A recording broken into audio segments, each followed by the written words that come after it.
Hello seventh class students. Seventh class इस lesson के extra questions की वीडियो अपलोड हो चुकी है। अब मैं इसके एक्सरसाइज क्वेश्चंस करवा रही हूँ, जो एक्सरसाइज आपकी बुक के आपके सेकंड लेसन के जस्ट लास्ट में है। ओके, तो उसके में फर्स्ट क्वेश्चन क्या है, in this chapter you have read that health is a wider concept than illness.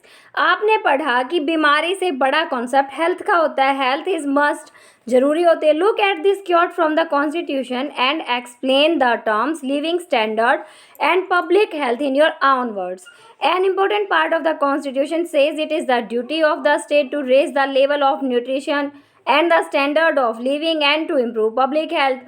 कि जो संविधान हमारा कहता है कि सरकार की ये ड्यूटी, यहाँ पर स्टेट सिर्फ और सिर्फ राज्य के लिए नहीं, पूरे देश के लिए यूज़ किया गया स्टेट वर्ड, जो हम आगे डिस्कस करेंगे कि क्यों स्टेट वर्ड को पूरे कंट्री के लिए यूज़ किया जा रहा है। To raise the level of nutrition, की सरकार को ना, देश को क्या करना चाहिए, पोषण के स्तर को ऊपर उठाना चाहिए, लोगों के जीवन के स्तर को, और साथ में सार्वजनिक जो स्वास्थ्य सुविधाएं हैं उनमें सुधार करना चाहिए। तो इन्होंने दो कॉन्सेप्ट को एक्सप्लेन करने को बोला है, लिविंग स्टैंडर्ड और पब्लिक हेल्थ। तो अभी हम इसको डिस्कस करते हैं। सबसे पहले आता है लिविंग स्टैंडर्ड। क्या है लिविंग स्टैंडर्ड? तो फर्स्ट लिविंग स्टैंडर्ड में क्या कहता है ये, it means the condition in which people are living. इसका मतलब है वो स्थिति जिसमें लोग रह रहे हैं, वो होता है लिविंग स्टैंडर्ड। लोगों के रहने की स्थिति जिसमें लोग अभी रह रहे हैं, जैसे मैं जिस स्थिति में रह रही हूँ, मैं जिस कंडीशन में रहती हूँ, आप जिस कंडीशन में रहते हो, उसको क्या बोलते हैं, living standard. The facilities provided by the government, सरकार के द्वारा जो सुविधाएं प्रदान की जाती है, in order to raise the standard living of people are measured in terms of comforts, wealth, goods और सर्विसेज। इन सब के आधार पर, लोगों के आराम के आधार पर, धन के आधार पर, सामान सेवाओं के आधार पर, लोगों के स्तर को ऊपर उठाने के लिए सरकार जो कदम उठाती है, सुविधाएं देती है, फैसिलिटीज देती है। ठीक है, अभी नेक्स्ट क्या है, higher the standard of living of people, higher the economy and vice versa, thus it also reflects the economic condition for a country. आगे क्या कहते हैं कि जितना लोगों का स्टैंडर्ड, जीवन जीने का तरीका है, लोगों का जीवन स्तर ऊपर उठेगा, उतनी ही देश की इकोनॉमी भी ऊपर उठेगी। इसलिए देश की इकोनॉमिक कंडीशन के लिए, आर्थिक स्थिति के लिए लिविंग स्टैंडर्ड का इम्प्रूव होना ज़रूरी है। ओके, क्योंकि लोग स्वस्थ होंगे, लोग अच्छे होंगे, वो अच्छे से काम कर पाएंगे, काम अच्छे से करेंगे तो देश के विकास में एक महत्वपूर्ण भूमिका निभा पाएंगे। अब अगर सारे ही इंसान बीमार पड़े रहेंगे, कुपोषण का शिकार हो जाएंगे, तो कौन इंसान काम करेगा और देश की इकोनॉमी आगे कैसे बढ़ेगी? ठीक है, फिर ये कहते हैं पब्लिक हेल्थ। अब पब्लिक हेल्थ क्या है students? It means the general level of public health, सार्वजनिक स्वास्थ्य है। इसका मतलब आमतौर पर, आम स्तर पर इसका मतलब क्या है, पब्लिक हेल्थ, सार्वजनिक स्वास्थ्य है। The government provides free basic health facilities, सरकार जो है वो प्रदान करती है फ्री में बेसिक हेल्थ फैसिलिटीज़, आधारभूत स्वास्थ्य सुविधाएं, एंड लो कॉस्ट हॉस्पिटल्स, और कम कीमत में हॉस्पिटल्स, कम कीमत में मेडिसिन टू देयर पीपल, अपने लोगों को। अब स्टूडेंट्स, मैंने लेसन में भी समझाया था कि, ठीक है स्टूडेंट्स, तो हमने जैसे तब डिस्कस भी किया था कि जो गवर्नमेंट हॉस्पिटल्स होते हैं वहाँ इलाज भी आसानी से हो सकता है, बिल्कुल फ्री हो जाए, या हो सकता है बहुत कम कीमत पे हो as compare to private hospitals. तो ये सब कौन प्रोवाइड करवाते हैं हमें? Government. It ensures that every people has right to get health facilities, ये भी पक्का करती है कि हर एक नागरिक को स्वास्थ्य सुविधाएं प्राप्त करने का अधिकार है, और अधिकार होना भी चाहिए। अगर कोई डिनाई करता है, मना करता है कोई भी हॉस्पिटल, गवर्नमेंट हॉस्पिटल, तो उसके खिलाफ एक्शन लिया जा सकता है। ओके, फिर हमारा सेकंड क्वेश्चन आता है, what are the different ways through which the government can take steps to provide health care for all. अलग अलग ऐसे तरीके बताओ जिसके द्वारा सरकार जो है वो सबको स्वास्थ्य सुविधाएं प्रोवाइड करवाने में कुछ कदम उठा सके।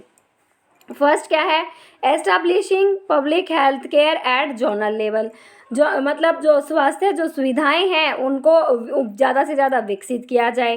Setting up low cost government hospitals, कम कीमत पर सरकारी अस्पताल सेट किए जाएं, बनाए जाएं। Health insurance for basic treatment, सामान्य इलाज के लिए हेल्थ इंश्योरेंस प्रोवाइड करवाया जाए। Provision of clean drinking water and steps to check pollution, प्रदूषण को समय समय पर चेक किया जाए और साफ पानी प्रोवाइड करवाया जाए।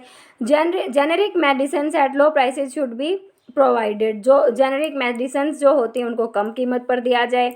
Health care program and creating awareness, health जो स्वास्थ्य से संबंधित जो कार्यक्रम है लोगों में जागरूकता जो पैदा करनी है ये समय समय पर किए जाएं। Mobile clinic should be encourage more in rural areas, जो ग्रामीण क्षेत्र है वहाँ पर भी जो क्लिनिक्स हैं, जो बड़े पैमाने पर जो क्लिनिक्स हैं उनको ज़्यादा से ज़्यादा बढ़ावा दिया जाए।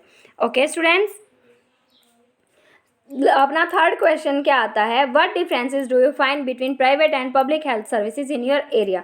क्या क्या अंतर हैं प्राइवेट और पब्लिक हेल्थ सर्विसेज में आपके क्षेत्र में। इस टेबल को देखते हुए हमें उनको कंपेयर करना है। ओके, इस टेबल में इन्होंने